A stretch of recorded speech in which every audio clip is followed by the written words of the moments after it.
If you spend enough time in the sports card market, you're going to start to pick up a bunch of little things that can make a big difference, but that nobody actually ever teaches you. And that means that they usually take a long time to learn. And recently I put out a video where I shared 43 of those things, but it turns out I wasn't done. So in this video, I'm going to save you 20 years and share with you 37 more things that every sports card investor should know. Number 1, eBay defaults to sorting by best match when you make a search. The problem is that best match for eBay isn't always the best match for you. Try sorting by newly listed instead so you can see the freshest listings before they're picked over. Number 2, if you're buying shipping supplies from Walmart, you're almost certainly overpaying. You can buy bulk bubble mailers from eBay or from Amazon for about 15 to 20 cents a piece. Number 3, there's a big difference in the types of cards you want to target for short-term investments versus long-term investments. For short-term investments, the priority is liquidity. We're trying to find cards that we can move quickly. So targeting cards that sell fairly frequently where there's a running sales history and a well-established market value often makes it quite a bit easier to flip those cards. When I look at long-term investing and what types of cards to go after, my priority is always rarity because I want that rarity working in my favor over time, and I don't want to have to compete with a bunch of other listings when I put my card up for sale. For long-term plays, maximizing the price is usually the goal, and so I want some control over the price when I do go to sell. Number 4, more players bust than boom. And this is usually because the market sets these unrealistic expectations for so many players. And what you've got to know is when you're betting on player performance to drive card values, you're not betting on the player to play well. You're betting on the player to exceed the card market's already high expectations. And that's a much harder outcome to predict. Number 5, the PSA value that they ask for on the submission form is the graded value, not the raw value. Now, obviously at that point, we don't know how our cards are going to grade yet. So just estimate the best you can, and if you want to, you can round up to the maximum value for that submission level. Number 6, if you're looking for raw cards to grade, here's a trick that'll help you go a lot faster through eBay listings. So instead of bouncing back and forth between different sets that have completely different designs, batch your searches and just go through one design at a time. So if you're looking for a player that has Prism cards but also Topps Chrome cards, do all the prisms in one search, because that way your brain can get set on what you're looking for and you'll be able to flip through off center, off center, off center. Oh, this one looks good. Let's click into this. Oh, bad corner. Next, you'll be able to fly through far more listings. If you're bouncing back and forth between Prism and Topps Chrome, your brain has to reset every single time and it'll take you far longer to get through the same number of listings. Number 7, cheap cards are often cheap for a reason, aka no one wants them. Yes, you can sometimes find great values, and yes, sometimes card values do change over time, but just because it's cheap does not mean it's a good buy. Number 8, so your grading results don't come back the way you want. Your card gets a PSA 9 instead of a PSA 10, and you're sitting there trying to decide, all right, what do I do with this thing? Do I sell it or do I hold it? So the framework you can use here is to simply ask yourself, would I have bought this card as a 9 at current market value on purpose? If so, keep it. If not, I think you know what to do. Number 9, speaking of PSA 9s and grades that don't come back the way you want, if you want to crack the card out of the case to either sell raw or to try again, the tool that makes this the easiest is these end cutting nippers. And all you have to do is cut around the edge of the slab and then use a flathead screwdriver to get in between the slab and just pry it open. Now, of course, you have to use some common sense here and be careful so you don't damage the card, but this will help you get it out pretty easily. The newer slabs from PSA are a little bit trickier, but these still get the job done. Number 10, hype is the number 1 variable that impacts card values before the season starts. Performance is the number 1 variable that impacts card values after the season starts. It's definitely possible to make a bunch of money if you bet on performance and you're right, but I've always found it easier to sell the hype rather than needing the player to play a certain kind of way. Number 11, along similar lines, sell into strength. When excitement is building around a player and values are rising, that's usually the best time to sell. Timing the absolute peak of the market is really tough to do, and waiting for just one more jump before you sell is also a good way to miss the window entirely. Number 12, put graded cards into graded card sleeves. They're cheap and they'll stop your slabs from getting scratched and scuffed up. Number 13, here's a tip for finding below market deals on eBay. So think about times when people aren't going to be paying attention. So oftentimes it's during the workday, it's on holidays, it's super late at night. So if you go on eBay and then you search for a certain kind of card, so let's say Prism PSA 10 or Bowman Chrome autograph, and then you filter to auctions only, and then you sort the searches by ending soonest. This is going to show you all the auction style listings as they're ending, and you can take a look at which cards look like they're going to actually have a chance to go for quite a bit lower than market value. You're going to need your favorite comp tool for this so you can quickly look up values, but when you're on at a time that a lot of people aren't paying attention, that raises the odds that you're going to be able to find a good deal while everyone else is distracted. Number 14. Don't hold a card that's above your means. So every now and then you might nail a big grade, or a player might go off, or the market might shift, and you've got a card that now all of a sudden is worth way more than it was when you picked it up. It's a great problem to have, but a lot of times the question is, okay, do I sell this thing or do I hold out for even more? So here's a simple filter I like to use in this scenario. If a card becomes worth more than I would ever realistically spend on a card, that's usually a pretty good sign that it's time to sell. And another way to look at this is to look at your life and ask the question, would this money actually make a meaningful difference in my life? And if the answer is yes, don't get cute trying to squeeze out the last dollar, just take the win. Just because the price is where it is right now doesn't mean that that can't fall off. You can't go broke taking a big win. Number 15, box breaks, packs, case breaks, anything like that is a gamble, and the odds are heavily stacked against you. This is not a strategy, it is a gamble. You are completely surrendering any and all control over which cards enter your inventory, and that means that you are not operating from a place where you have any kind of control, and that, my friends, is not a way to win with cards. Breaks and packs are great fun. I love doing them myself, but I treat them exclusively as entertainment costs, and they are simply not part of my business strategy. Number 16, stagger your listings. So if you ever have multiple copies of the same card, you don't want to list them all for sale at the exact same price or at the exact same time, because those listings are going to cannibalize each other and eat into your ultimate sale prices. So instead, what I'd rather do is stagger any auction style listings. So depending on how many cards you have, you can either stagger the end times so that they all end on a different day, or you can even just do one per week. And what that does is it forces your buyer to make a decision if they want that card or not. If they have 10 different options that are all available at the exact same time, why would they have to bid strong on your copy when they can just wait for the next copy? The same goes for fixed price listings. If I have multiple copies of the same card, I either just put up one at a time and let that card sell before I list a second one, or I'll stagger the prices. So I'll put a card at $100, I'll put the next one at $105, the next one at $110. Yes, they're all listed at the same time, but there's only one copy that's available for $100. And that forces people to fight over that copy because that's obviously the first one that'll go. When you're selling cards, you just don't want to be competing against your own listings. Number 17, nobody cares what you paid. Number 18, if your card's not selling, there are actually only 3 reasons why. It's either overpriced, there's not enough demand, or it's not getting the visibility it needs for your buyer to actually find it. And I'll give you a hint here, usually the problem is that it's overpriced. So check your listings and make sure you're running an eBay store and not an eBay museum. Number 19, get yourself a thermal label printer if you're someone that's shipping lots of cards. These aren't expensive, you can get one for 65 or 70 bucks on Amazon, and it's going to save you the hassle of cutting out labels with scissors and having to tape them onto your bubble mailers. All you have to do is print a label and peel it off and slap it onto your bubble mailer.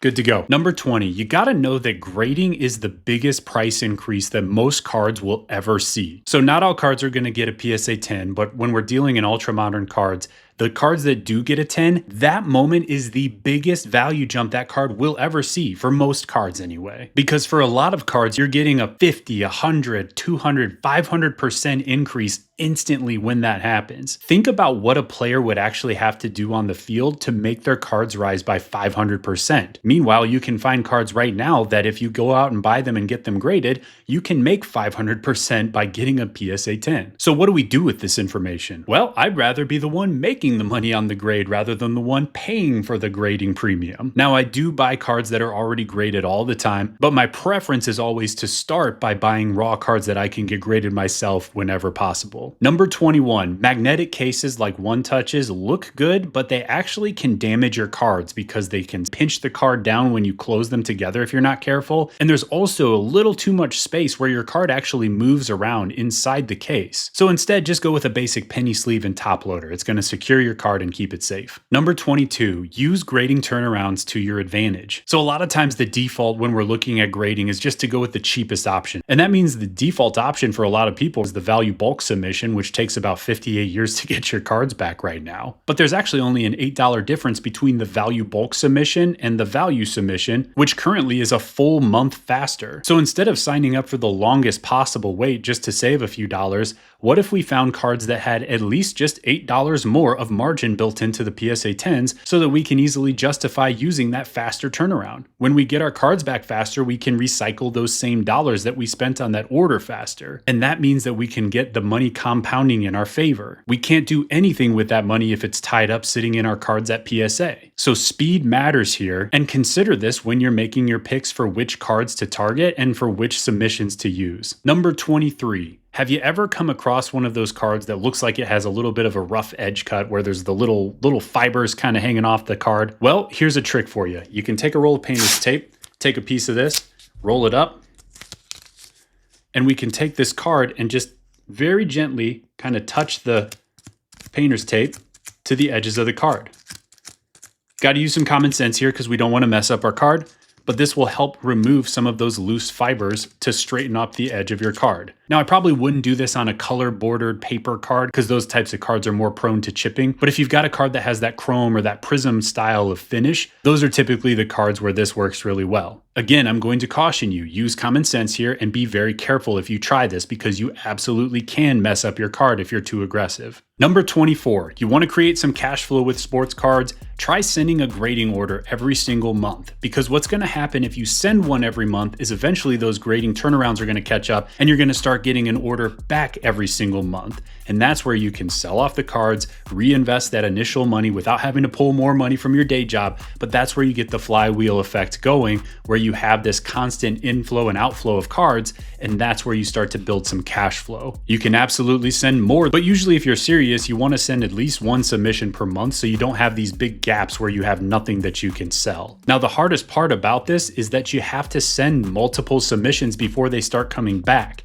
And that's a little bit of a slog. It's going to take a sprint up front for the first 90 or 120 days even. But then once you start getting those submissions back, that's when this starts to get to be a lot of fun. As always, your card selection matters a ton with grading, so make sure you know what you're doing. I've got other videos on my channel that cover this in depth if you need help. Number 25, how do you evaluate surface when you're looking at cards to get graded? So surface is the trickiest of the four categories. We've got centering, corners, edges, and surface, but all kinds of things can be wrong with the surface to varying degrees too. So one of the things that I hear people asking about quite a bit is, what do I do if a card has light print lines or light little scratches on the surface of the card? So first of all, if they're bad, if they're deep, that's automatically going to be a long shot for a 10, so I probably wouldn't look at submitting those. But for cards where they're pretty minor or where you hardly notice, one thing I've found is that the positioning of those scratches or the print lines matters quite a bit. So if there's one just kind of off to the side and it's relatively light, you may still have a good chance of getting a 10 if the card is clean otherwise. But what I've noticed is if the print line goes directly through the player's face,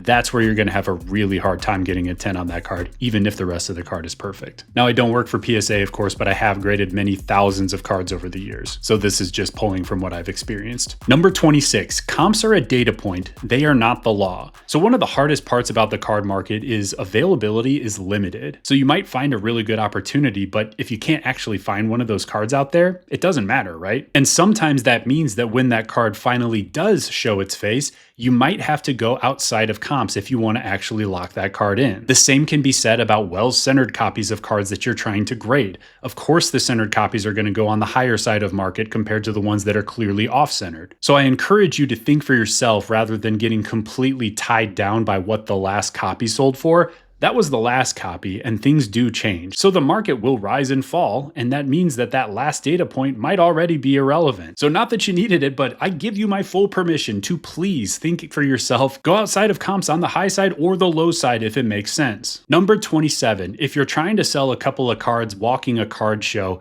the number one thing you can do is to hold those cards in your hand, because that's going to let you go from table to table to table, asking the dealers, hey, I've got this, you interested? Hey, I've got this, you interested? Instead of having to pull out your backpack, pull out your box, find the cards that you're looking for every single time, and then put it back and put the box back in. Like, just what are we doing here? Just hold the card in your hand. I promise you're going to have an easier time making deals that way. Number 28, eBay does the biggest sales volume by far in the card market. So instead of complaining about having to pay about 13% for fees to eBay, think of the fees as a marketing expense to help you reach millions of potential buyers. You're a business after all if you're selling cards, and real businesses have marketing budgets. Number 29, you've got to understand the year one grading wave and how to navigate it. So whenever we have a new big release come out like Prism or Topps Chrome or any of the big products that people do a lot of grading with, what ends up happening in that first year is there's a massive wave of grading, especially of the key cards and the key players. And so we see the same pattern every single year where the first few copies of PSA 10s hit the market of the big name players and they sell for astronomical values. And I'm not talking about the rare stuff. I'm talking about base cards and low-end parallels that are graded as PSA 10s. But when those first few copies hit the market, there's only a couple of them out there and people are willing to fight over them for whatever reason. First of all, don't be one of those people fighting over them. Almost always you're going to see the values fall a ton as more copies hit the market. And that's just the thing. Because so many people are going to grade those base cards, the pop report balloons up quickly, and you're going to see that card go from pop 1 to pop 100 to pop 1000 to pop 10,000 sometimes, all within a few months as people are grading that product heavily. And so what does that do to the market? Well, those first few sales that happen, those prices don't actually exist anymore because you have this increasing supply, and as more and more of those cards are hitting eBay, the demand stays the same, the supply keeps climbing, and that puts downward pressure on pricing. So you've got to be careful about your expectations in the first year of a product, especially if you're sending cards off to PSA. It doesn't mean that you can't win, it just means that those initial prices that you see for PSA 10s might not be there anymore by the time you get your cards back. Now on the flip side, with the rarer stuff, sometimes we see the exact opposite, where if there's enough demand for a player and there are few enough of a card, even if the base PSA 10s are falling in value, the rarer stuff sometimes will rise anyway. So know the numbers and understand the patterns. And again, usually this only applies to that first year because so much of that product is being opened and then graded right after the product's release. So once you get through that first year, this isn't really an issue anymore. And sometimes it's even sooner than that where this will settle down depending on the player. But you definitely want to be aware of this so you don't get blindsided. Number 30, buy it now also means sell it now. So if you want to capitalize on a moment, a player has a big game, something happens where values jump quickly, but you're worried that the price increase might be short-lived. A lot of times people think, oh, I better auction this card so I can get rid of it. But an auction takes a week. And by the time the auction ends, the moment's over and everyone's already moved on. So what I prefer instead is to use the buy it now format so that I have an opportunity to sell it now when I see a card that has a short-term price increase. Number 31, when you're selling on eBay, the drop boxes matter. Even if they seem obvious or even if they seem redundant with your title, fill out as many as you possibly can. This is how eBay indexes your listing to help buyers find it. Number 32, be careful with cards of multiple players. If even one player on the card doesn't pan out the way they're supposed to, it can really spoil the entire card. So just know that yes, these can be winning plays sometimes, but they can also age very poorly because you need all of the players to actually turn out rather than just one. Speaking of multiple players, if you have a particular draft class that you think is really strong and you want exposure to the entire draft class, one thing you can do is invest in sealed wax of that particular product. So you can go out and buy a sealed case of Topps Chrome or one of the old Prism products. And that way, if any one of the rookies from that class pops off, you're going to have a pretty good shot that the value of that wax will continue to climb. Now, as with any kind of investment, this isn't a guarantee, of course. And the toughest part here is that you've got to keep that wax sealed. Do not open it under any circumstances. Number 34, focus on strategies that are within your control. So I call this the cardboard profit triangle offense because there are 3 of them, go figure. But a lot of people are out here trying to speculate on player performance because it seems like the most logical thing to do. We've got to use our knowledge of sports and go buy cards of the players that we think are going to go off during the season, and that's how we're going to make all our money. And yes, that can work if you're right, but that's very difficult to get right consistently. And you also don't have control over the timeline. So the 3 strategies that I like instead all give us more control. So the first one is to find quick flip opportunities. So with a quick flip opportunity, we create the profit margin when we buy the card by buying at such a steep discount that we already have a profit margin baked in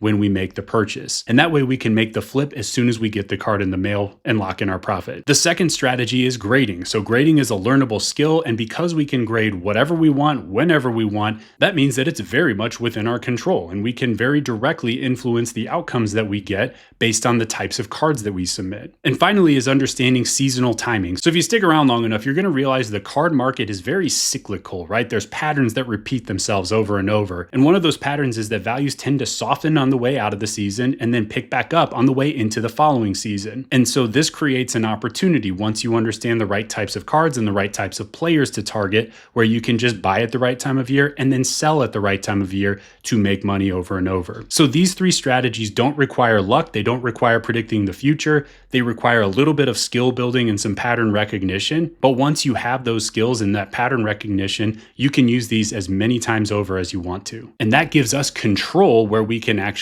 create repeatable results. Number 35, nobody wins on every single card. So a lot of times folks in this space get really bent out of shape when they have to take a loss on a card, and they end up holding with their money tied up forever just because they don't want to secure a loss. But the thing is, nobody wins on every single card. And so what I encourage you to do is to think bigger. So instead of looking at every single card, did I win or lose? Did I win or lose? Did I win or lose? I would look at a particular player or a particular grading order as a play and think bigger. So think, did I make money on this player overall? Did I make money on this grading order overall rather than each individual card? Even on a grading order, you're going to get some 9s. You're going to get the occasional 8 or even a random 4 when you forget to check the back surface. But that doesn't mean that you failed. It just means that that card didn't work out. But did you make money on the order overall? So you gotta think bigger. Number 36, it's better to sell too early and win small than to hold too long and not win at all. And finally, number 37, big success in this market doesn't come from reinventing the wheel. It comes from figuring out what works and taking consistent action over time without quitting. If you only give this a month, it's almost impossible to win. But if you commit to learning and taking action for a full year, it becomes very improbable that you don't make meaningful progress. Because as long as you're learning along the way, even if you make mistakes, eventually you run out of things to get wrong. And what's left are the right things to do that do move the needle, that do get you results. So take action, commit to learning, and keep going. All right, that wraps up our list. Now, if you found this valuable, make sure you're subscribed. I drop card talk and strategy videos like this all the time. And in case you missed the original 43 things every card investor should know video, I'll drop a link to that in the description. But otherwise, we'll see you on the next video.